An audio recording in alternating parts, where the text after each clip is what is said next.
Mama wa mene o mene ni longe le non dutu o wan mambo matiti na ma tika benika idolina nale na binje mabwese wa bongo sontane na yete dutu na matimba na wayeke na binje mabwese wa bongo sontane na yete dutu na matimba na wayeke.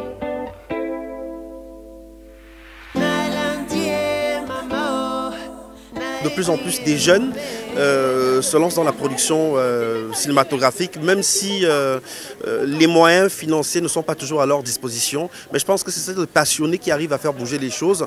Et c'est mon devoir en tant qu'homme de médias, en tant que cinéphile aussi, de venir les encourager. Je pense que pour eux, le plus grand encouragement, c'est d'abord de venir voir ce qu'ils nous proposent. Et voilà, pourquoi pas aussi voir dans quelle mesure on peut susciter l'intérêt des investisseurs.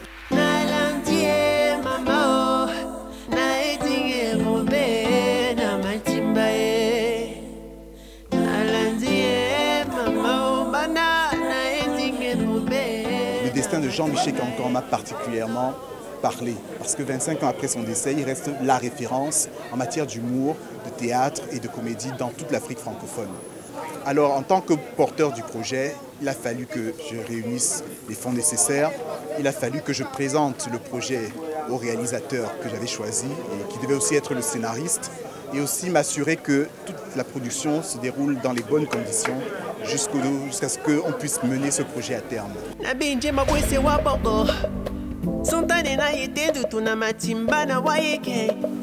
Actuellement au Cameroun, c'est très difficile de produire un film d'époque. Il y a beaucoup de choses qui ne sont pas conservées, il y a beaucoup de choses qu'il faut recréer, il y a beaucoup de choses qu'on n'a aucune idée de comment faire. Et c'était un vrai challenge parce qu'il fallait raconter un film qui se déroule en 1996 et là on est en 2002, et là nous sommes en 2021 et donc c'était vraiment compliqué. Il n'était pas que question de jouer Jean-Michel Cancan, il était également question de jouer Afana Dieudonné, c'est-à-dire l'homme qui se cache derrière ce personnage. Et donc c'était deux rôles complètement différents, avec des accents très prononcés et complètement différents. Parce que Jean-Michel Cancan parlait comme un Bamileke, mais Afana Dieudonné parlait comme un Betty. Et donc il fallait à chaque fois switcher comme ça, là, comme une vague entre ces deux personnages-là, entre ces deux accents-là. Na binje mabwese wa bongo sontane na yetendu tuna matimba na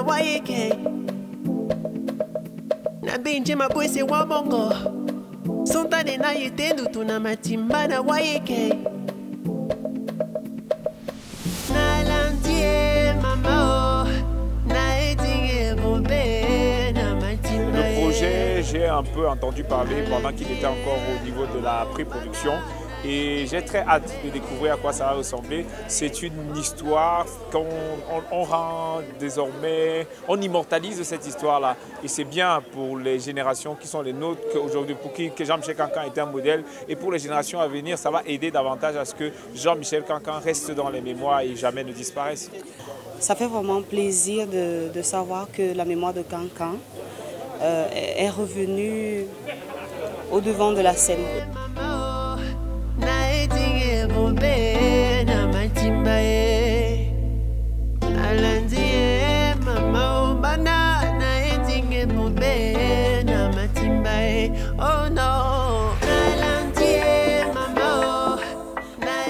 Avant de poursuivre, puisqu'il s'agit de célébrer la mémoire de Dieudonné Afana Eboko qui nous a quittés il y a 25 ans, je vais humblement vous demander de vous lever pour observer une minute de silence, non seulement pour lui et certains de ses compagnons de route, Sérange Mébina, Judith Abomo et son épouse.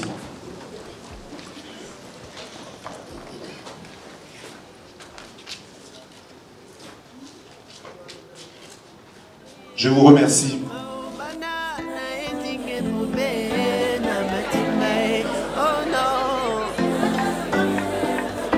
Je pense qu'on peut applaudir pour eux parce qu'ils constituent un véritable soutien pour le cinéma camerounais.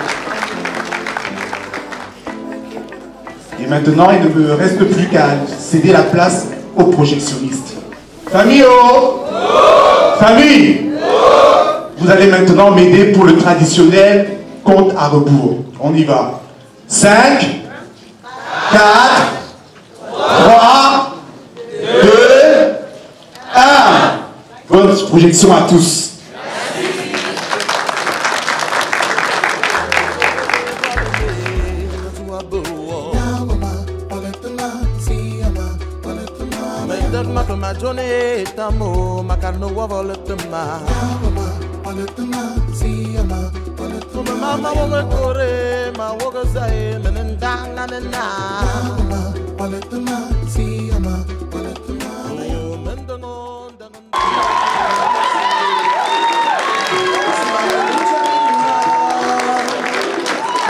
Magnifique, magnifique, l'orchestration et on doit dire bravo à Joseph Akamba.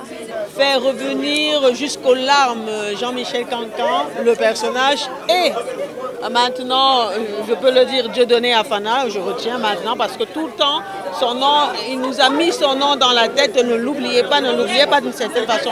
Très subtil, mais vraiment, vraiment bravo. Moi, j'ai trouvé le film très intéressant parce que c'est un film qui finalement nous a permis de découvrir l'autre vie de Jean-Michel Cancan. Jean-Michel Cancan, c'est une icône de l'humour, pas seulement au Cameroun, Afrique, un peu partout dans le monde. On a connu comme celui-là qui nous faisait rire.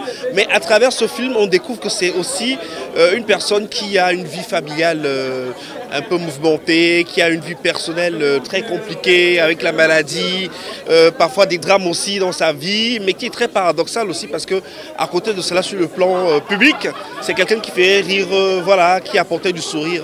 C'est ce que je retiens, c'est-à-dire que c'est vraiment le paradoxe de la vie.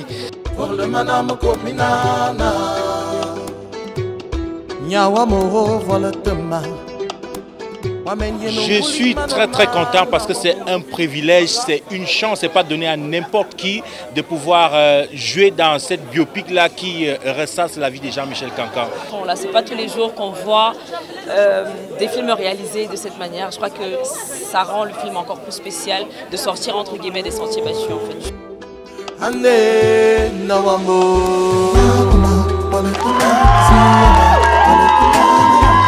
film doit être regardé. Il faudrait qu'un maximum de personnes puissent en savoir plus d'abord sur l'icône qui était, enfin, la personne et le personnage qui était Jean-Michel Cancan, mais à côté de ça, que les gens puissent vraiment aller en salle, découvrir ce film, l'apprécier, pouvoir, voilà. Je crois que c'est vraiment important de le faire.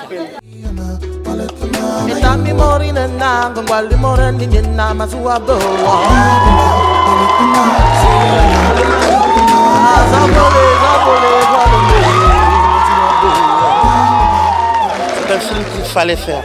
Et je prie que ce soit juste le début d'une longue série de biopics, tellement il y a des personnages qui ont marqué notre vie, notre microcosme, que ce soit politique, culturel, économique, qui mériteraient qu'on puisse se pencher sur leur vie.